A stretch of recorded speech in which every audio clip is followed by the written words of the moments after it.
में बिजली कड़क कर बार बार गुफा पर गिर रही थी।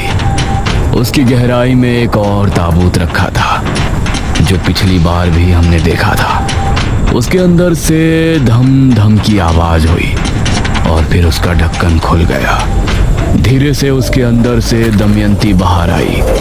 उसके चेहरे पर अजीब सी मुस्कान थी। उसकी आंखें लाल लाल चमक रही थी और नाखून बहुत पैने हो गए थे। हम जाग उठे हैं, हम फिर से आजाद हो गए, आजाद हो गए हम।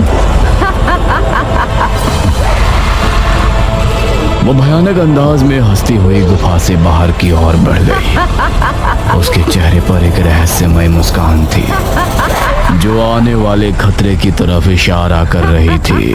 बता दी कि तुम ही राजकुमारी मेघालय हो तो हो सकता है वो लोग तुम पर गुस्सा करें। हमें थोड़ी समझदारी से काम लेना होगा। लेकिन हम कर क्या सकते हैं? कैसे पता करें कि पिताजी महाराज और मेघालय का आगे क्या हुआ? रुको, हमें महाराज और राजकुमारी मेघालय के बारे में तो पता है ना। अब बेरमपुर पुराण खत्म हो गया तो जरूरी नहीं कि बात की कहानी भी इतिहास से मिट गई हो। तुम कहना क्या चाहती हो इशिता? मेरा मतलब है कि हमें हिस्ट्री के प्रोफेसर नवीन से बात करनी चाहिए। उन्होंने इतिहास की हर तरह की अजीब से अजीब और पुरानी से पुरानी कथाओं घटनाओं के बारे में पढ़ने का शौक है। हो सकता है उन्होंने राजकुमारी मेघालय और महाराज विश्वजीत के बारे में भी पढ़ा हो। हाँ, सही कहा। हम लोग कल ही उनसे मिलने चलते हैं। अगली सुबह ये तीनों बिना किसी को बताए गांव से निकल गए। मेघना अनुज की बराबर में बैठी थी और इशिता पीछे थी। वैसे अनुज, एक बात पूछूं? हाँ बोलो। मैं तो मेघना की बेस्ट फ्रेंड हूँ, लेकिन तुम मेघना के लिए इतना क्यों फील कर रहे हो, जो उसकी हेल्प करने के लिए हमेशा तैयार रहते हो? इस पर मेघना ने इशिता की तरफ देखा। इशिता, मैं इस टाइम बहुत सीरियस हूँ। तुम प्लीज ऐसी कोई बात मत करो। मुझे अपने ऊपर इतनी गिल्टी फील हो रही है कि मैं ही जानती हूँ। बेरमपुर से 2 घंटे का सफर तय करके ये सभी प्रोफेसर नवीन के घर पहुंचे।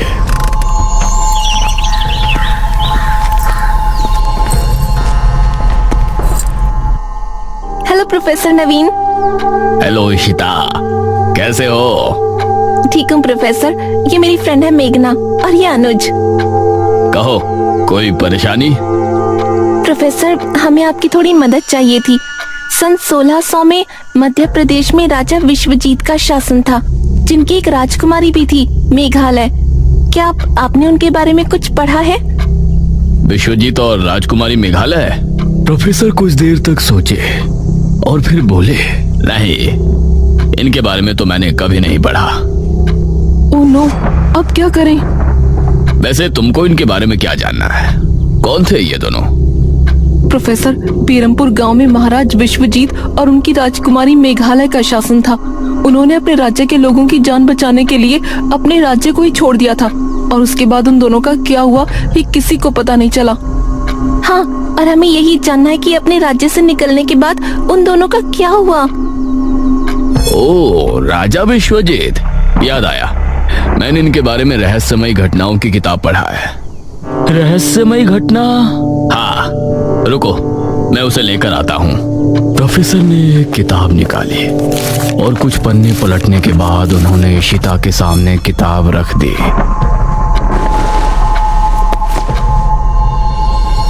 सन 1600 में जनकपुरी में एक अधेड़ उम्र का आदमी पहुंचा और वो एक सेठ के यहाँ काम करने लगा।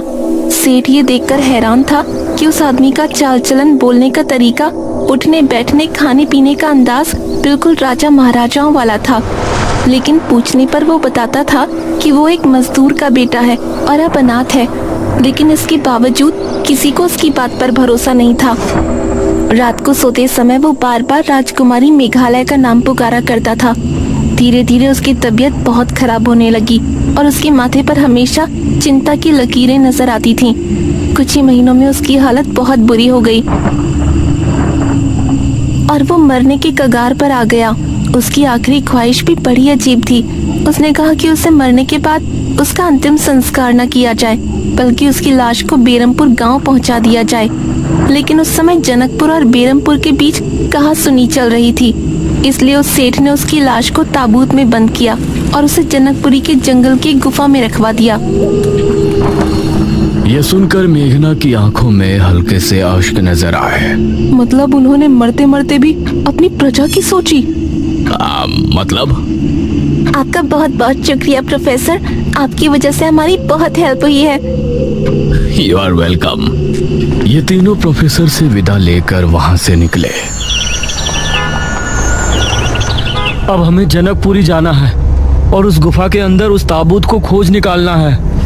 लेकिन इतने सालों बाद उनकी लाश हमें मिलेगी भी कि नहीं? वो तो वहां जाकर ही पता चलेगा। ये तीनों अब वापस से बेरमपुर पहुंचे। अनुज, इशिता, मेघना, हाँ पिताजी। तुम तीनों कहाँ से आ रहे हो? वो पिताजी, ये सब देखने जानने के बाद हम तीनों को काफी डर लग रहा था, तो हमने सोचा थोड़ा घूम कर आते हैं। ठीक है, लेकिन अभी भी निशिर मोलो से हम आजाद नहीं हैं। रात में कोई कहीं नहीं जाएगा, ठीक है? जी पिताजी। ये तीनों घर के अंदर पहुंचे और अनुज इनके साथ कमरे में गया। हम लोग शाम को 5 बजे यहाँ से निकलेंगे, ठीक है? लेकिन किसी ने देख लिया तो? कोई नहीं देखेगा। हम वहाँ जाएंगे, महाराज विश्वजीत की लाश ढूंढेंगे और उसे लाकर खंडहर में रख देंगे। बाकी का प्लान बाद में करेंगे। ये क्या बातें कर रहे हो तुम तीनों? मुखिया की आवाज सुनकर ये तीनों चौंक पड़े। उस समय मुखिया के साथ तांत्रिक महाराज और ठकुराइन ने भी इनकी बातें सुन ली थी। अब पिताजी, वो क्या अनुज बेटा, जो भी बात है ठीक से बताओ। महाराज विश्वजीत के बारे में तुम क्या बोल रहे थे? निशिर मोलो इसीलिए गांव में घूम रहे हैं क्योंकि उनको महाराज विश्वजीत की लाश चाहिए। उनकी लाश जनकपुरी के जंगल की गुफा में रखी है। लेकिन तुमको ये सब कैसे पता? और जैसा कि राजकुमारी मेघालय ने तय किया था कि निशिर मोलो जब ही जाएंगे जब राजकुमारी के कदम बेरमपुर की जमीन पर पड़ेंगे, तो ऐसा कैसे हुआ? इस पर मेघना ने एक कदम आगे बढ़ाया। क्योंकि राजकुमारी यहाँ आ चुकी है। कौन? मैं, मेघना। पिछले जन्म में राजकुमारी मेघालय मैं ही थी। यह सुनकर सभी की हैरानी का कोई ठिकाना नहीं रहा। मुखिया का मुंह खुला का खुला रह गया। ये तुम क्या कह रही हो? हाँ, जब से हम यहाँ आए हैं तभी से वो वापस आए हैं और वो चाबी जिस तक पहुँचने में हमने आप लोगों की मदद की थी, उसके बारे में भी हमें हमारे सपने में पता चला था, जिसमें हमने हमारे पिछले जन्म के बारे में बहुत कुछ देखा था। जो भी हमने सपने में देखा वो सभी राजमहल में मौजूद है। मेघना की बातें सुनकर इन सभी को अब यकीन हो गया था कि वही राजकुमारी मेघालय है। तो मेघना बेटा, जनकपुरी में हम भी तुम्हारे साथ चलते हैं। उस ताबूत को ढूंढने में हम सभी को मेहनत करनी होगी। यह सुनकर अब इन तीनों की हिम्मत बंध गई थी। अब मुखिया ने भी अपनी गाड़ी निकाली और ये सभी जनकपुर के जंगल की तरफ चल दिए।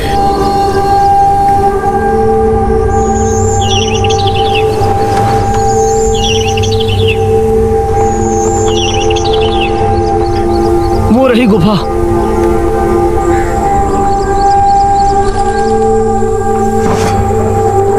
उन्होंने टॉर्च निकाली और फिर गुफा के अंदर रवाना हो गए।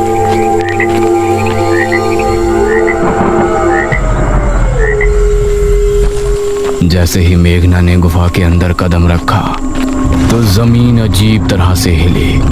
अरे ये क्या? और काफी देर बाद जमीन का हिलना बंद हुआ।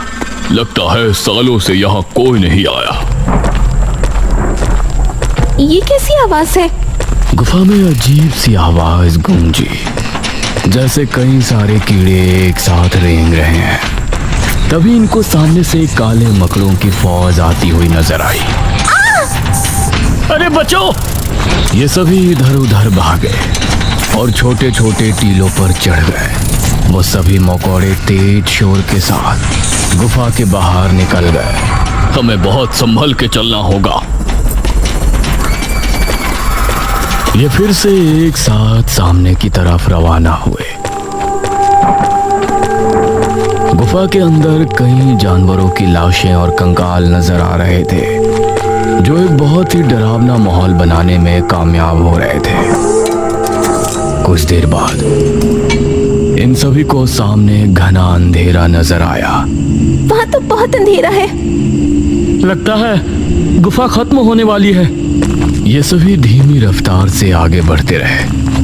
उसी समय गुफा में एक कोने में एक ताबूत रखा हुआ था। अचानक